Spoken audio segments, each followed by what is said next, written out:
Assalamualaikum warahmatullahi wabarakatuh. Perkenalkan, nama saya Raden Muhammad Rizky, NIM F1E115138. Di sini saya akan menjelaskan tentang wireless e-commerce. Apa itu wireless e-commerce? Sebelumnya, apa itu wireless teknologi? Teknologi yang tidak menggunakan kabel atau nirkabel. Media transmisi. Media transmisi yang digunakan untuk melakukan pertukaran data. Teknologi wireless menggunakan media transmisi udara, dan tetap ada batasan jarak tertentu seberapa jauh peralatan yang menggunakan teknologi wireless dapat saling berkomunikasi dalam melakukan pertukaran data. 1. Microwave atau gelombang mikro adalah gelombang elektromagnetik dengan panjang gelombang antar 1 mm hingga 1 meter. Gelombang ini memiliki frekuensi di antara 300 MHz, 0, GHz hingga 300 GHz. Gelombang mikro termasuk gelombang dengan frekuensi super tinggi, super high frekuensi atau SHF.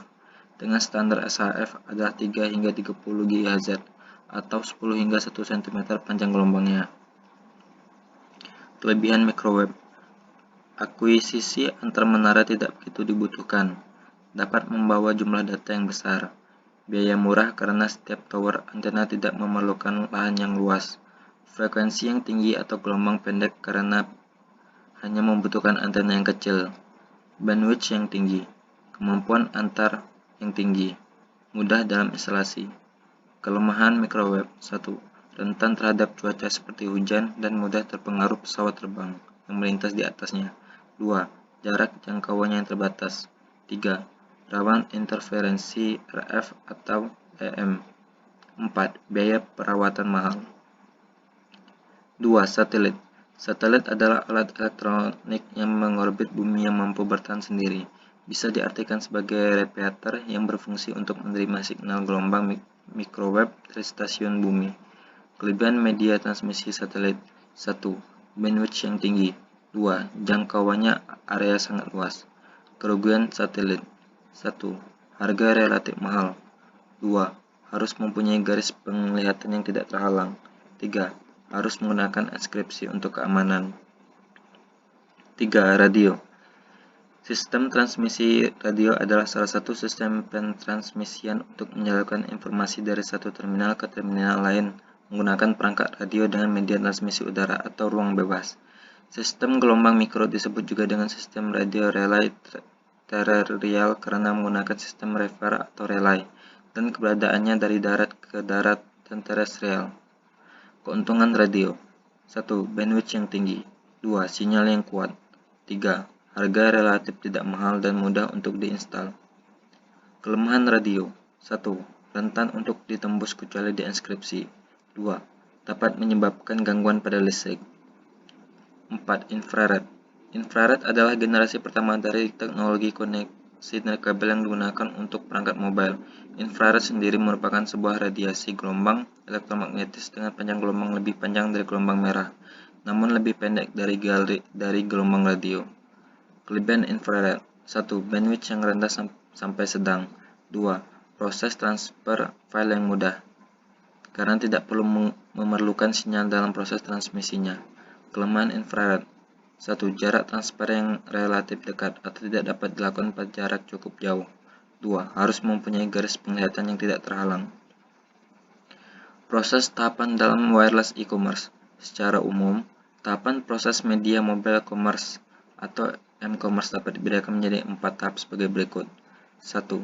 Setup dan konfigurasi. Proses ini termasuk instalasi aplikasi khusus pada handset yang akan digunakan pada mobile commerce. Selain itu, untuk beberapa sistem mobile commerce, proses ini juga melibatkan proses pembelian atau penambahan nilai uang pada aplikasi tersebut. 2. Inisiasi pembayaran. Pada tahap ini, informasi pembayaran dikirimkan melalui jaringan seluler atau protokol wireless lainnya kepada merchants. 3. Autentikasi. Tahap ini merupakan tahap yang paling penting pada transaksi. Pada tahap ini, diperiksa adalah pengguna memang berhak melakukan transaksi, serta memenuhi persyaratan finansial tertentu. Pada sebagian sistem pembayaran, proses ini melibatkan autentikasi berdasarkan SIM card. 4. Penyelesaian pembayaran. Proses ini dilakukan ketika pengguna telah berhasil diautentikasi. Demikian juga transaksi itu sendiri telah berhasil diautentikasi. Analoginya pada proses transaksi konvensional adalah dengan dicetaknya bukti pembayaran. Sistem pembayaran yang banyak digunakan pada e-commerce saat ini pada umumnya tidak dapat diterapkan pada mobile commerce atau m-commerce. Keuntungan menggunakan mobile commerce. 1. Kepuasan pelanggan, penghematan biaya dan peluang bisnis baru. 2. Dapat dilakukan di mana saja dengan lightweight device. 3. Pemilik tunggal mempunyai pengendalian atas data sedangkan mobile device dapat diselaraskan. 4. Dapat membawa penjual dan pembeli bersama-sama dengan mudah sehingga memungkinkan untuk 5. Mendapatkan laba yang lebih besar dan hubungan dengan pelanggan menjadi dekat. Kerugian menggunakan m-commerce. Mobile device atau biasanya menawarkan grafik atau daya proses suatu PC. 2. Layar yang kecil dari mobile device membatasi kompleksitas aplikasi. 3. Masing-masing jaringan mempunyai pendekatan yang berbeda terhadap pemahaman m-commerce.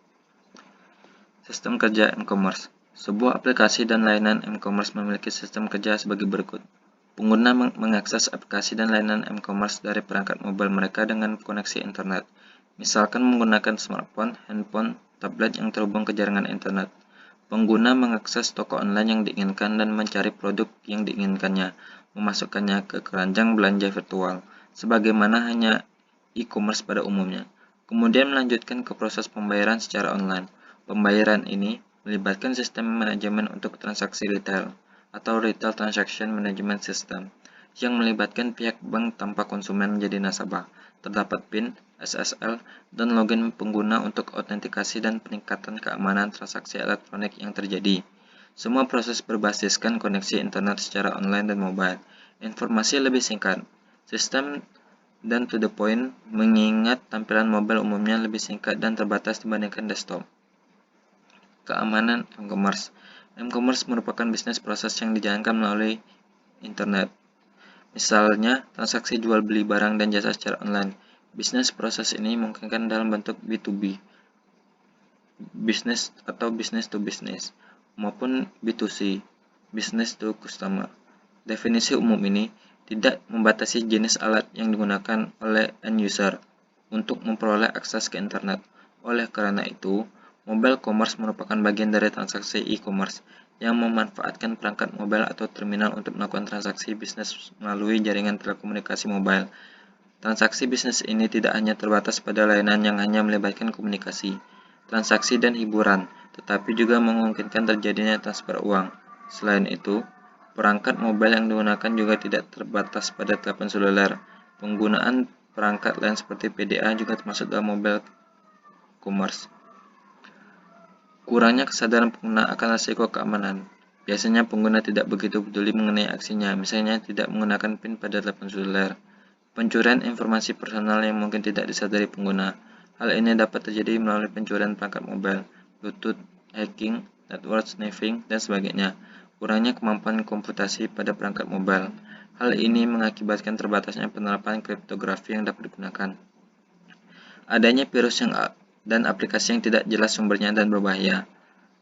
Serangan man-in-the-middle attack, di mana penyerang dapat menginterupsi komunikasi antara dua pihak kemudian menyerupai salah satu pihak dengan cara bersikap seolah-olah ia adalah salah satu pihak yang berkomunikasi, atau pihak yang lainnya tidak menyadari kalau dia berkomunikasi dengan pihak yang salah. Serangan ini bisa saja dilakukan oleh penyerangan yang memiliki akses ke base station. Penyerangan yang dapat mengintersepsi komunikasi dapat saja menyimpan pesan tertentu, kemudian mengirimkannya kembali di lain waktu. Hal ini memungkinkan penyerang untuk mencoba meyakinkan server bahwa dia adalah seorang pengguna yang terautentikasi. Demikian penjelasan dari saya, dan kurang saya maaf, saya ucapkan terima kasih.